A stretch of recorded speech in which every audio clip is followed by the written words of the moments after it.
नमस्कार दोस्तों, स्वागत है आपका आज के चैनल पे। आज हम कुछ सिंप्लीफिकेशन के जो ट्रिकी क्वेश्चन होते हैं उसको हम पढ़ने की कोशिश करेंगे, उसे हम समझेंगे अच्छे से। तो मैं इसे डायरेक्ट मुश्किल से 4 या 5 क्वेश्चन होंगे जो कि ट्रिकी हैं। बाकी जो सिंप्लीफिकेशन के क्वेश्चन आते हैं उसमें सिर्फ जोड़ना, घटाना, गुणा, भाग ये सब ही रहता है। तो हम जो ट्रिकी क्वेश्चन है हम उस टाइप के क्वेश्चन को एक बार देखना चाहेंगे। इसके ऊपर मैं और भी एक आध दो क्लास लूँगा जो कि मैं बाद में वीडियो के आगे बढ़ने के बाद मैं आपको बता दूँगा। ठीक है दोस्तों, तो चलिए देखते हैं कि यहाँ पे हम क्या कर सकते हैं। जैसा कि आप देख रहे हैं, करता हूँ, इस टाइप के अगर क्वेश्चन दिए हुए होंगे जो कि आप समझ सकते हैं। इसमें x की वैल्यू मैंने पूरा क्वेश्चन नहीं लिखा है, इसमें लास्ट में ये बोलता है कि x का मान ज्ञात कीजिए या find the value of x। ठीक है, तो इस टाइप के क्वेश्चन में क्या होता है, देखिए दोस्तों, वर्गमूल 7, उसके अंदर फिर एक वर्गमूल 7, फिर एक वर्गमूल 7, उसके अंदर फिर एक वर्गमूल 7 और ऐसा जाता है पूरा इन्फिनाइट तक। इन्फिनाइट मतलब ये जाते ही जाएगा सेम। तो इसके बाद अगर क्वेश्चन पूछता है कि x की वैल्यू क्या होगी, तो देखिए इसे सॉल्व करने की ज़रूरत ही नहीं है। अगर इस टाइप का क्वेश्चन आता है तो आप बिना देखे इसका आंसर डायरेक्ट लिख सकते हैं कि x इक्वल टू 7 ही होगा। इसका मतलब जो भी संख्या दी होगी वही उसका आंसर होगा। और ये कैसे होगा, चलिए एक बार हम सॉल्व करने की कोशिश करते हैं।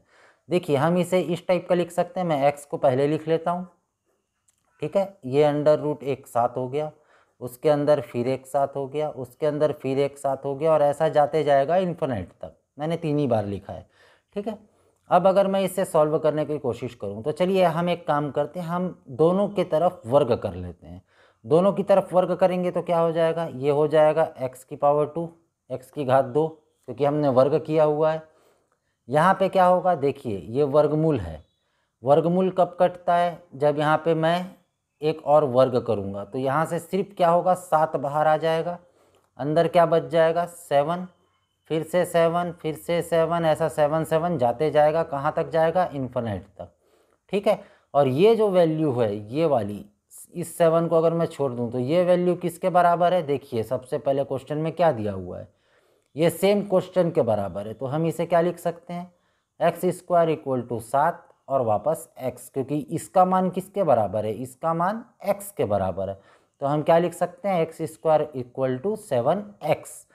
अब देखिए अगर आप मैथ्स के बारे में जानते होंगे तो एक स्क्वायर से एक स्क्वायर को हम काट देंगे, यहाँ पे क्या बचेगा 7 और x। ये कैसे कटा वो भी आप जानते होंगे। अगर मैं 7 को इस तरफ रखूँ और x को इसके नीचे भेज दूँ तो ये x से ये x कट गया, मतलब x इक्वल टू 7। देखिए तो ये जो आंसर है ये मैंने आपको पहले ही बता दिया था कि अगर इस टाइप का कोई भी क्वेश्चन आएगा तो जो भी संख्या दी हुई होगी वही x की वैल्यू होगी। ठीक है दोस्तों, मेरे ख्याल से आप इस बात को समझ गए होंगे। चलिए एक और क्वेश्चन की ओर हम नज़र डालते हैं। देखिए दोस्तों इस क्वेश्चन में क्या दिया हुआ है, इसमें भी सेम है, आपको x का मान ज्ञात करना है या find the value of x करके देगा और ये दिया होगा। लेकिन ध्यान रखिएगा यहाँ पे इन्फिनाइट का कोई भी निशान नहीं है, ये नहीं है। यहाँ पे सिर्फ एक नंबर दे दिया गया है कि वर्गमूल 7, उसके अंदर फिर वर्गमूल 7 और उसके अंदर फिर वर्गमूल 7। इस टाइप के क्वेश्चन को आप कैसे सॉल्व करेंगे, देखिए इस टाइप के क्वेश्चन के लिए सिर्फ एक फॉर्मूला होता है जो कि मैं यहाँ पे आपको लिख के बता देता हूँ। a की पावर 2 की पावर n माइनस 1 अपॉन 2 की पावर n। ठीक है, ये सब a की पावर में है। ठीक, इसमें दोस्तों a का मतलब क्या होता है, a का मतलब होता है दोस्तों जो अंक दिया हुआ है, जो संख्या दी हुई है ना, वो a का वैल्यू होगा। और n का वैल्यू क्या होगा, n का वैल्यू वो होगा दोस्तों कि कितनी बार वो संख्या दी हुई है। तो यहाँ कितनी बार दिख रही है, हमें यहाँ पे 3 बार 7 दिख रहा है, तो इसका मतलब n की वैल्यू क्या हो गई, 7। सिंपल है। अब इसके ऊपर आप मान रख के देख लीजिए, अगर मैं इसे सिर्फ 7 लिखूं और यहाँ पे देखिए 2 और n की,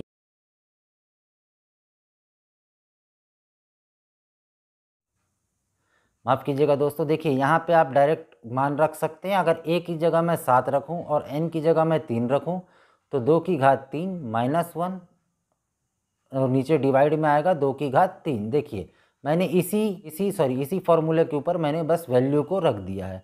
अब हम इसे आगे करते हैं, चलिए देखते हैं ये क्या हो जाएगा। 2 की पावर 3 मतलब क्या होता है 8 माइनस 1 अपॉन 8। ठीक है, तो इसका सिंपल सा आंसर क्या होगा, 7 7 की घात 7 बट्टे 8। ये इसका आंसर होगा दोस्तों। देखिए कितना इजी था। ठीक है, चलिए एक और क्वेश्चन देखते हैं। ये 2 टाइप के मैंने क्वेश्चन आपको बता दिया, तीसरे क्वेश्चन पर नज़र डालते हैं। देखिए दोस्तों, ये हमारा तीसरा क्वेश्चन है।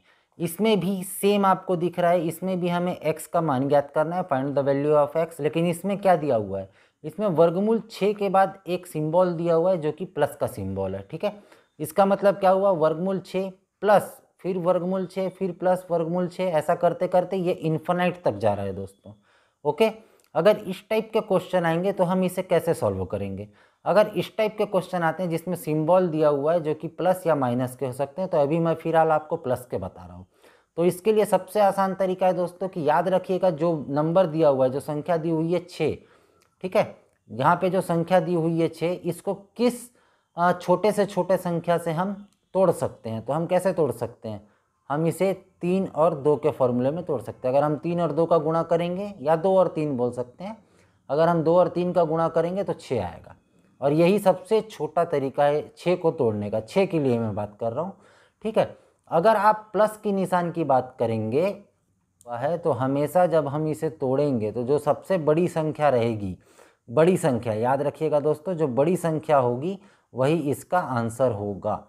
और याद रखिएगा, आपको छोटे से छोटे तरीकों से तोड़ना है।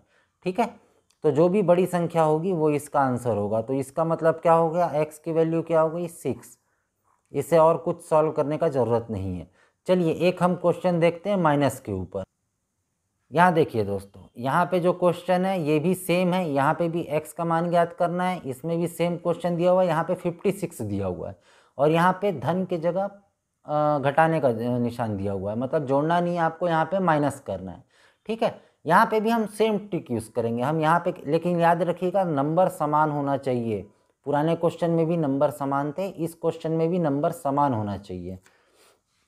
अगर हम देखेंगे कि नंबर समान है तो इसमें क्या करेंगे, इसमें भी हम काम करते हैं 56 को छोटे से छोटे संख्या से तोड़ने की कोशिश करते हैं। तो हम कैसे तोड़ सकते हैं 56 को, मेरे ख्याल से 7 × 8। ठीक है, अगर हम 8 और 7 का गुणा करेंगे तो 56 आएगा।